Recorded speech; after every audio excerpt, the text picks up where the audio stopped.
What's going on, guys? Welcome back to your Mobility Minute. We are firmly in our gymnastics quarter, but of course it's CrossFit, so we're still squatting, we're still deadlifting, we're still doing a lot of lower body movement, even like pistols, things like that. So there's still a demand on the hips, so we're gonna do a little bit of a hip flow today. Get us ready for those deep squats, those deep pistols, deep hip flexion, making sure the rotation of our hips is really good. All you're gonna need today is a little bit of floor space, and if you have a med ball, and then a foam roller or a barbell. I'm gonna demo with a barbell today, but you can do the same stuff with a foam roller for our soft tissue work. But yeah, if you're ready, we'll get started. All right, we're gonna start our little squat prep with a little bit of barbell smashing to get us going. If you do not have a barbell, you're at home or something, you have a foam roller, same thing. You're just gonna foam roll. Instead of the barbell smashing. So we're gonna go with the quads today. I do like the barbell and prefer it just because I can relax more. When you're kind of rolling on the floor, your legs aren't really completely relaxed. But when you're seated and your legs just kicked out in front of you, your leg is just a little more relaxed. And that's gonna get us a little bit better effect on the soft tissue in terms of the mashing. So I'm gonna do straighten my leg, bring the end cap, and then just set it on my quad. And now I'm just gonna roll that barbell up and down and try to find those tender spots or those areas that don't seem to squish as well. I call those areas of non-compliancy. The tissue's just not very compliant. It's a little dense.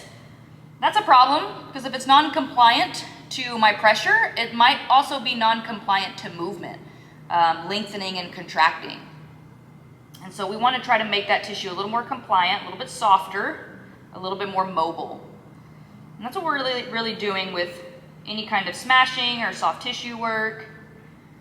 From here, I can roll my leg out a little bit and work the medialis, so vastus medialis, which is that little teardrop muscle that people have above their knee on the inside. Additionally, I'm probably getting a little bit of the adductors as well, always helpful. And just like foam rolling, 30 seconds to a minute in an area is usually sufficient. We're just trying to soften it up, get a little bit of sensory input.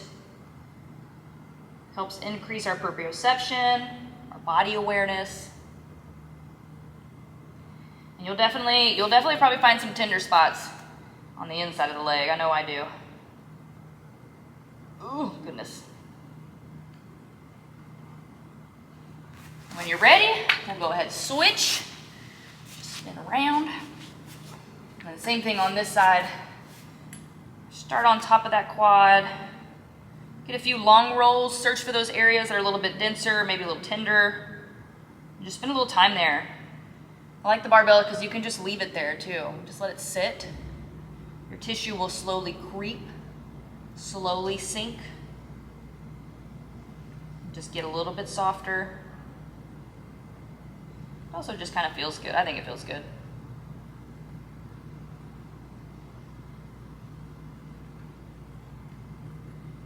Top of the quad's not too bad. It's the inside. The inside is intense. Go ahead and turn the leg out. To the inside here. Ooh, lordy. Sensitive, sensitive.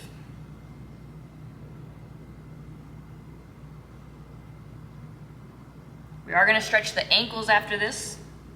I recommend spending a little more time stretching your ankles than what we'll do for the purpose of this video, just to keep the video short. But if your ankles are stiff, they're definitely gonna limit how deep you can squat because they're gonna force your knees back. You won't be able to push your knees over your toes as much. They'll force your knees back, which forces your hips back more.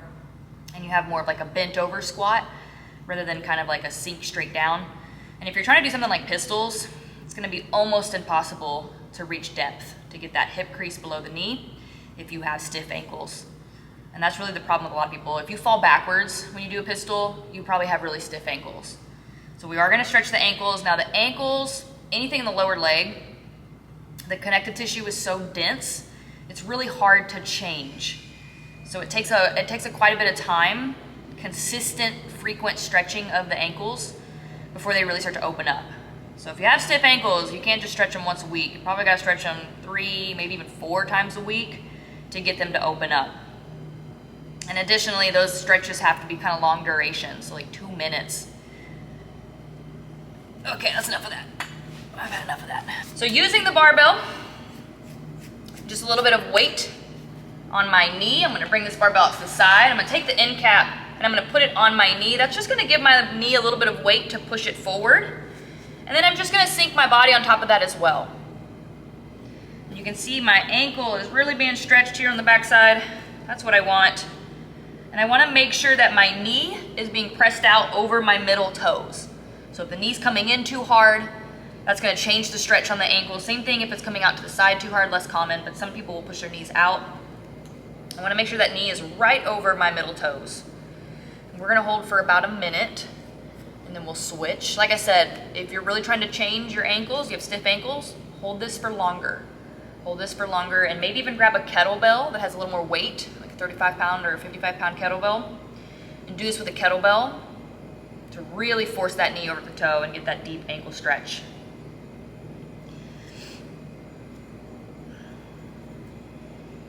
You want to feel this almost in your Achilles tendon. So I'm not necessarily going to feel it up in my calf because my knee is bent.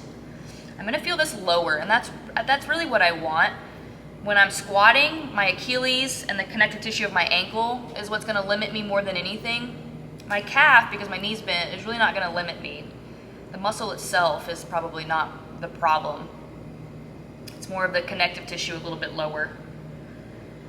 Just a little bit longer, and then we'll switch.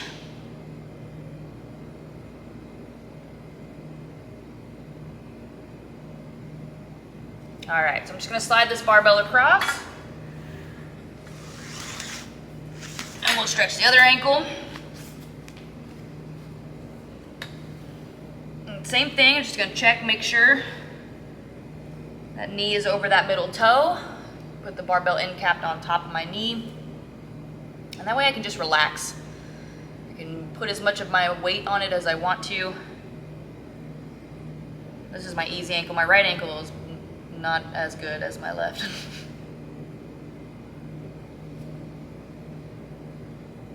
It's a little bit stiffer. Like I said, if you really want to try to change your ankles, you got to stretch your ankles pretty frequently. I would say 3 to 4 times a week. Anytime we do anything lower body, stretch your ankles. Stretch your ankles. You'll notice that over time they will get better, and you'll be able to get into this kind of deep dorsiflex position a little bit easier every time. But it does take a while.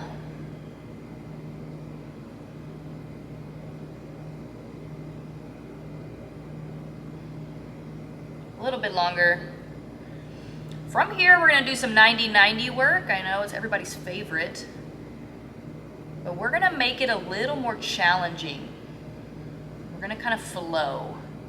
I think it'll be a fun one. And this will really help us get warmed up for our squats or our pistols, whatever we're doing. Ugh, push that away. All right, so from our 90-90 position, we're gonna close the shin box a little bit. So I'm gonna let this front leg come forward, and we're gonna go to our lifts. Now we're gonna add to the lift a little bit later, but what I'm gonna do is I'm gonna pick my hips up over this front leg and try to extend and open up my hips at the top. And then now I'm gonna lower down slowly. So you should feel this in your booty cheek, the back side. This back leg's not really doing much. This is just kind of our warm up. We're gonna get about 5 reps, and then we'll switch. And then we're gonna layer on a little bit more. 2 more. I do want you to try to control the down. So lower yourself softly. Switch. This is not a true 90-90, this is more of a shin box because I am allowing this front leg to be a little bit closer, and then this back leg, the hip is a little more bent, and that's just so I can actually get up off the floor without too much torque on my knee. Lowering slow. This is also my bad hip.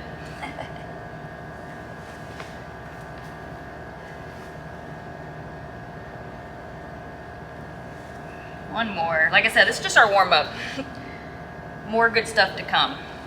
We'll go back to the original side. Now what we're gonna do, I'm gonna use the length of this mat here. I'm gonna start in my 90-90. When I lift, I'm gonna bring my back leg up and around to put me into a low lunge. So let me do this side first so you guys can see. So this leg's gonna stay on the ground. I'm gonna lift. Once I lift, back leg is gonna come around, reach in front, and I'm gonna do a low, I think it's called a dragon lunge, not really sure. But I'm getting a little bit of a groin stretch here, a little bit of a hamstring stretch here, and then I'm gonna take it back, lower slowly. So up, bring the leg around, hit that low lunge. I'm stretching this ankle, stretching the groin, bring it back. And because I am pivoting over one leg from here to here, I'm getting a lot of really good single leg stability and a lot of hip control. My hip musculature is what's doing all of this work. Let's get one more. And back down. Then we'll switch. So now you'll see it from this side. I'm gonna lift. This leg comes around. I reach, hit that low lunge stretch. I wanna feel the stretch in the groin. Bring it back. Take your time for the first few. Getting up is definitely easier than going back down. And again, think about that controlled lower to the floor. Try not to just fall. Nice ankle stretch here. We'll get one more, and then we're gonna make it even harder. And then lower. Very nice. Now, you can just stick with that if that was challenging enough. We're gonna do another set of 5. If you have a med ball or a light weight, I would like you to try to hold it. This is gonna kill your momentum. Whew. Sweating. It's also gonna limit how much you can cheat. So I can't bend my spine as much. I'm gonna hold this ball at my chest, hug it in real tight. Now this, like I said, it's gonna kill my momentum. It's gonna make this a little more challenging. Additionally, I'm adding weight. It's gonna increase the demand on my spinal extensors to hold me upright as I go through this hip motion. But we're gonna do the same thing. That 90-90, into that low lunge. That lowering gets a little bit harder, especially with control. There's 3. Control, control. 4. Just moving forward. Last one. 5. And then we'll switch. You will notice if you do this weighted with a med ball, you will feel this so much more in your spinal erectors. Not in a bad way, but it's just they're working. Make sure I got enough space. Hug this ball in. I want to make sure this ball is at my chest, not down here in my belly. Okay, so make sure you can hold whatever weight you're using, like a dumbbell or a kettlebell. Hold it in a goblet style. We want that weight up high. And here we go. Transition. Oh yeah. This side's a little bit more challenging for me. 2. There we go. 3.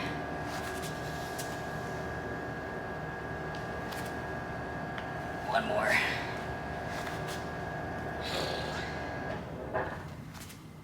I'm gonna do one more just for good measure. There we go. Woo! Toss that ball to the side. Get a few hip switches. Oh yeah, that's nice. Stand up, do a few squats, see how you feel. Test out the ankles, test out the hips, and hopefully you like this one. Hopefully this helps you out with your squats or your pistols, and we'll see you next week.